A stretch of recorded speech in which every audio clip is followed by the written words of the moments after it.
first hearing what I've got to say for this morning.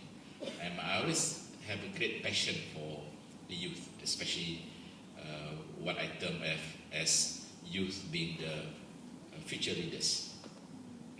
Iskandar Malaysia, as some of you or most of you are already well aware, is an economic region that was established some 7-8 years ago. And today, most of us will always be saying about the success story of Iskandar Malaysia. It is not about the message that we've been sending through about the success of Iskandar Malaysia from me or from my colleagues or from my team, but from people who have been witnessing how Iskandar Malaysia has been growing from day to day and even today and for the years to come. And why has this happened? It is none other than how people have actually gathered together from the initial years of its inception, and how these same people have garnered the support from others in ensuring that this region continue to grow from strength to strength. Of course, the translation of that idea goes a long way in its physical transformation, as well as how it has actually brought about economic growth on a year-to-year basis. But the bottom line is really how the thoughts of these people have actually come together, and this thought keep on growing from year to year. And what I'm trying to tell you here is that it is all about leadership at all levels, that comprise of not only the top echelon of leadership, but also leadership at every level. So when we talk about Iskandar Malaysia, we are always thinking about the future.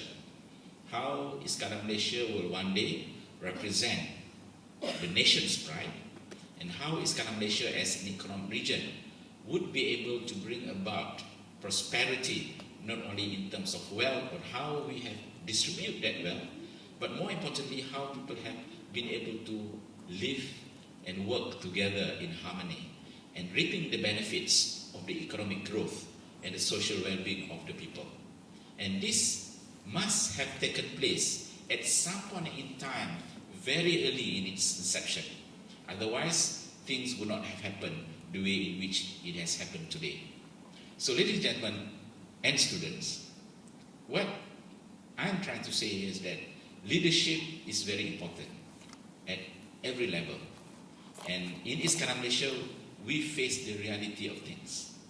Of course, you being in schools and later going to university and later entering into the real world, it is important for you to start this idea about being leaders at the very early stage of your life. I had the opportunity of studying in a school that emphasized on this aspect of leadership. So whether you are involved as a committee member, whether you are appointed as a school's prefect, or whether you are engaged in the school project that is competing with other schools on science or arts or whatever the subject matter, it is all about bringing together individual competency as well as the importance about bringing teamwork amongst you, and how the application of that to bring about the success. So in the case of Iskandar Malaysia, it's all about creating success. We don't create this region only for the sake of creating it, just because other parts of the world have got economic regions, we also want to have one. That is not really the intention. The intention here is actually to bring about wealth and prosperity for the people. So you as future leaders must possess certain skills, must possess certain, as I've mentioned, competency and the ability to bring about what you want to vision for this nation. Because one fine day, in the not so far future, after going through all this education and everything else, you will one day be wearing our shoes in the future. But the question is, when will you be wearing that shoes? So leaders of the past, including my level of leadership, we always wait until the age of maybe 45, 50. Then we only think, oh yeah, about time we become leaders. But that is not the case. of today's level of leadership. You can become leaders even before you graduate. You can even become leaders even while you're at school.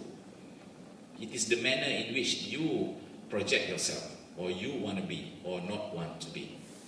So some of the skills that you learn are not actually in the classroom, are not from the tutors that would be teaching you about. It is all coming from within. Whether you want to become one or you do not wish to become, it's about choices. Okay, but some of the simple things that would enable to distinguish you from the rest would be things that you take for granted over the years. I always share my team that in order for you to be excellent, to represent the organization that you work with, is, for example, one, the ability to speak. Yeah? Some of us are even shy to speak, to stand on stage. We always have this buffer of having a rostrum in front of you. That is one way of, creating a buffer between you and the audience that you engage. So it is very important to sometimes throw away that barrier that has always been in front of you and to face the audience. So I forced myself to do that for many, many years, and I think I've survived in doing that. So when you engage in speaking, it's not only about speaking on the subject matter that you know, but speaking from the heart, speaking your mind, speaking your thought, but of course carefully laid out in a very systematic way. Then you are able to engage the audience. Then you are able to bring the audience in front of you, the way in which the audience see that how you have been able to bring about that message they want to put across to the audience. One. Number two, the ability to write. This is again something that we take for granted. Writing is a skill, but when I talk about writing, it is not to mean that you know all the words that would normally reflect what you want to write, but it's all about simple English. So writing is also a skill. Sometimes you end up thinking that the more I write, the better the way in which I send across my message, but not necessarily be the case. So in a corporate world, for instance, the shorter the way in which you are able to write, the better. Because the audience or the people who wants to read what you write has got no time to read all the pages that you put down. So in my case, for instance, if I have to convince my chairman, who is the Prime Minister, he doesn't have time to read 30 pages or let alone 300 pages of report. He just wants to know, what is this issue all about? Why do you want me to be involved in this thing? And why do you want me to read this? And what decision you want me to make? And that should be done within 5 minutes. He doesn't have time to read a 200-page report. So the ability to crystallize and to put what you write in a manner in which you are able to immediately convince the reader that this is the subject matter, it is how you analyze it, and this is the decision that you want to make is important.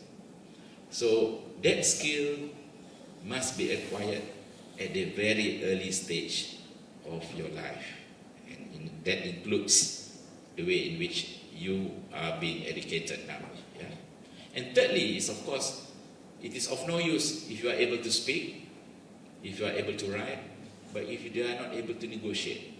In the real world, the success is all about the ability to negotiate and the ability to convince the other party that what you say is the one that you want that decision to be given.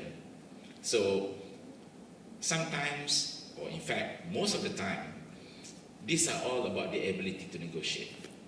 So countries negotiate with each other. Individuals also negotiate with each other. You sometimes, without realizing, negotiate with your teachers. Yeah?